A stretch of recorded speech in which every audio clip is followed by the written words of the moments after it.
I'm Rosalind Grooms. I'm the Cambridge University Press archivist, and the Cambridge University Press archive is held at the University Library here in Cambridge, so I work mostly at the University Library, but I come to the press offices often, particularly to work within the museum setting here.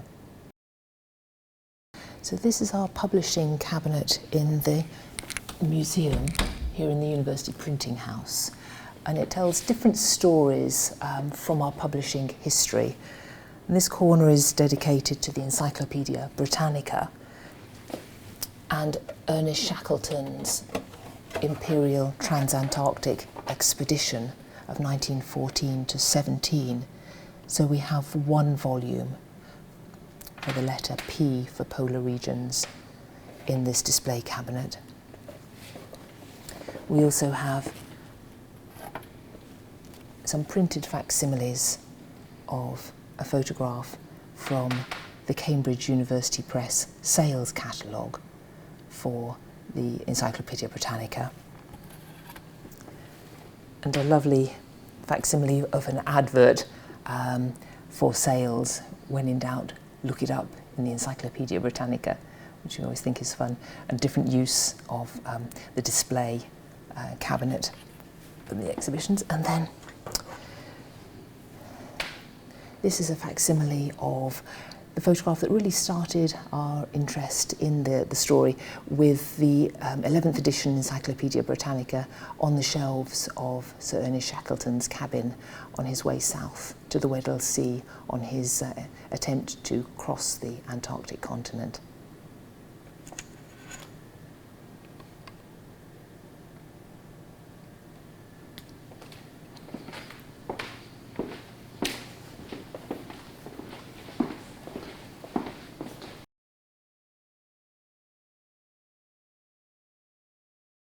This story about the Encyclopaedia Britannica really begins in 1910 to 11, when the University Press produced the 11th edition of the Encyclopaedia Britannica.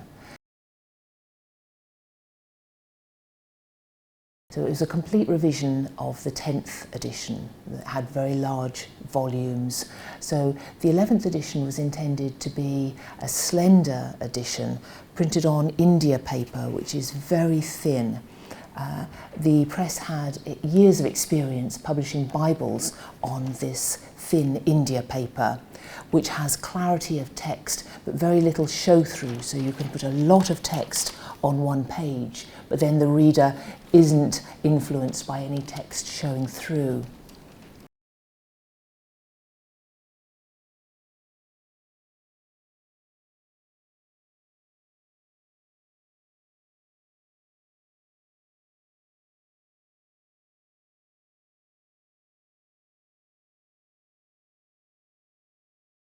So they were small in terms of weight and size. They could fit onto his cabin shelves. So we have a picture here of the shelves on his boat, the Endurance. So they were used by the medical crew. The section under mortuary includes areas of medical knowledge, and the surgeons use that as guidance in the few occasions where they needed to perform surgery during the trip. Ernest Shackleton said that it was designed to inform, entertain and engage. So really it was providing practical information and leisure reading, and for some of the sailors who hadn't had a formal education, they said afterwards it was like their university. And the breadth of expertise in the contributors, academics, many women contributed to the Encyclopaedia Britannica. So the editors were interested in the writing style and the knowledge, so not purely an academic work that might be beyond the reach of many readers. What they wanted to do was to share knowledge, and so they would go to any expert in the particular area they wanted a chapter on.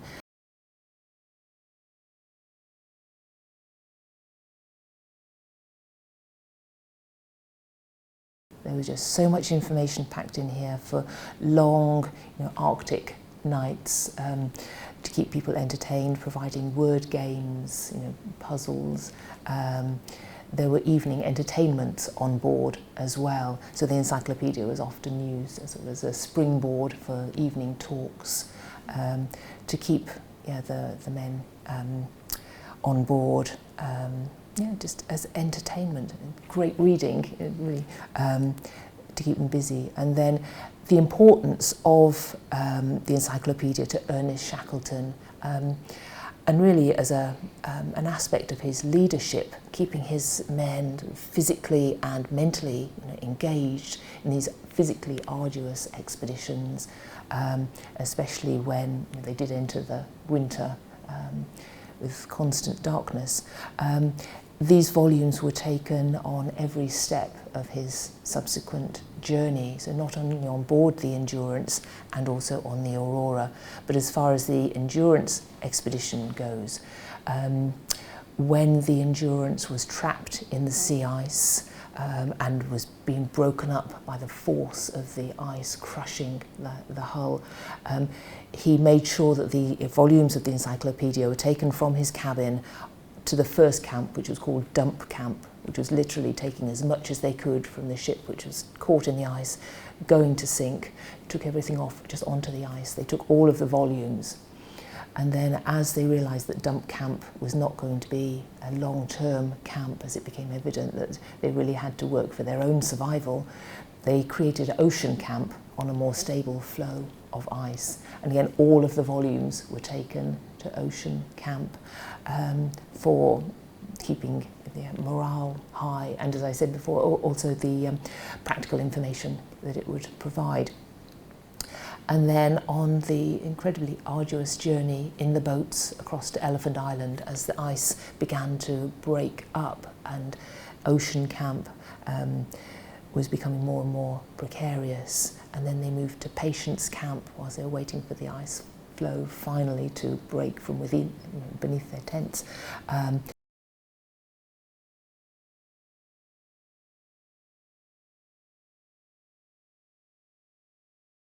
The Endurance was a very sturdy ship, built for polar conditions. So she was sailing south through the Weddell Sea, and the pack ice is like a jigsaw. So it will move, and a way could be cut through with the Endurance, but it was circumstances, really. The bad weather sort of fixed the pack ice, and then with the pressure of the tides and more ice sort of accumulating, it was the pressure of the ice that really squeezed the hull. Apparently they could hear the ship sort of groaning with the pressure on the very, very sturdy beams. And Ernest Shackelton did say that what the ice takes, the ice keeps. It was his quotation, because he realised once the ice had the ship. And she survived for many months, because for a while she was encased in a block of ice. So the ship moved with the ice block. In a sense, she was sort of a capsule within a large ice flow. So as the currents in the Weddell Sea moved around, the Endurance moved away from the goal, which was to land and cross the Antarctic continent. She moved further and further away from their destination, but Shackelton and the crew still hoped that they might be released back out into the open ocean. But with the ice melt, the ice began to sort of break up, and it was this dangerous pressure of plates moving that the Endurance could not withstand. So it was the pressure of the ice that just broke the timbers and the structure of the hull. So she was caught for a while in the ice, and then when the ice opened again, the ship went through.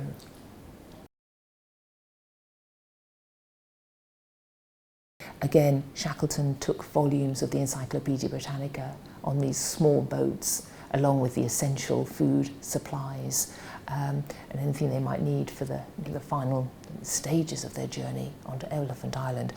So on each step of the journey, he took these volumes, and again, they're small size.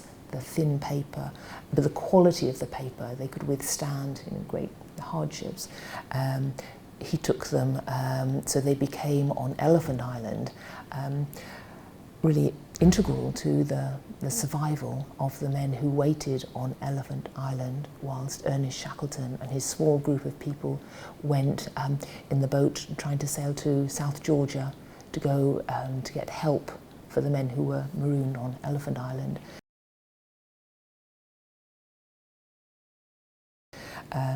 They were expecting to be left alone on Elephant Island for just a few weeks, and eventually they were left for 4 months. And the situation was really quite desperate. They overturned 2 of the lifeboats and made quite snug but compact shelters.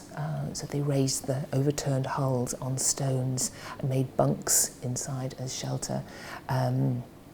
Towards the end of those months, they were reduced to eating limpets from the shore and seaweed and burning some of the pages for fuel. Some of them did try smoking with the pages as they ran out of cigarette paper, but eventually they ran out of tobacco as well. So they could burn the boards on the outside. And we know that they were used for fires because a very moving example of Reginald James, who was the expedition physicist, saw that some of the pages relating to geometry, which he had studied, and actually he had measured his mental balance by whether he could solve the geometry problems in the Encyclopaedia Britannica. So he knew he was suffering if he couldn't concentrate on these problems. So really very moving use of the pages for him as an individual. And he saw the pages being burnt and he snatched them from the flames. So the James family kept those pages, and a researcher called Meredith Hooper, who was instrumental in bringing this story to light, was able to secure the return with the blessing of the James family to have those pages returned to Cambridge, to come full circle from being published at the press to returning to Cambridge, and they're now held in the Polar Museum for people to see.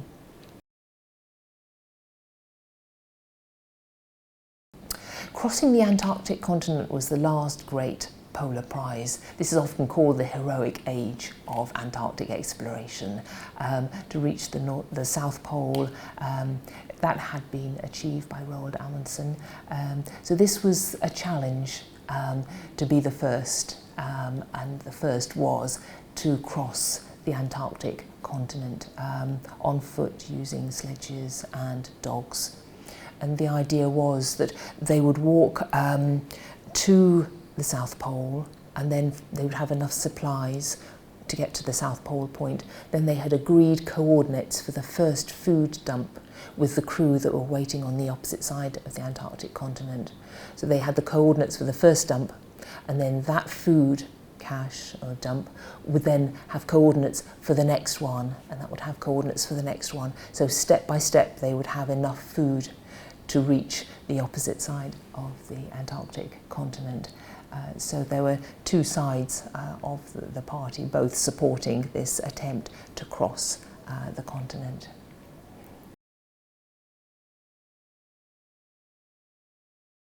Ernest Shackelton was a really charismatic character. He had tried various businesses, but it seems from what I've learnt that his heart was really in adventuring and the sea. He was a great leader of men. He could encourage people to sort of join him on expeditions. So this Imperial Transantarctic expedition was not his first expedition. He had led the Nimrod expedition of 1909 on an attempt to reach the South Pole. He hadn't been successful on that trip, so this was his attempt to cross the pole and go further to cross the continent. So he had tried various businesses. I think he was quite a restless spirit, and seems as if he was happiest with the challenges of extreme conditions.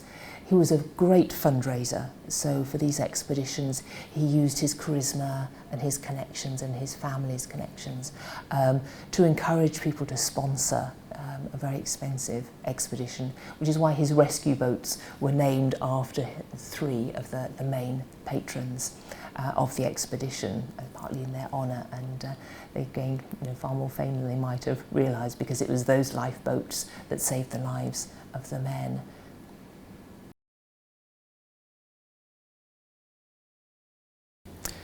Yeah, so there were 28 men selected for the Endurance expedition. Only a small proportion of those were going to walk with Sir Ernest Shackelton across the Antarctic continent. So there were a range of people within that expedition crew. There were sailors, a cook, 2 doctors, academics measuring environmental conditions and carrying out experiments as well.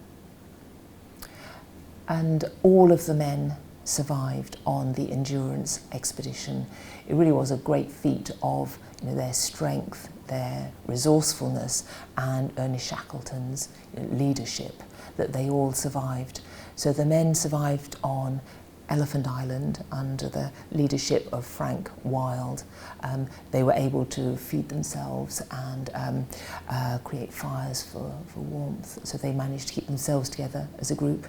And Ernest Shackleton and the men that walked with him across the island of South Georgia to find help in the Norwegian fishing village.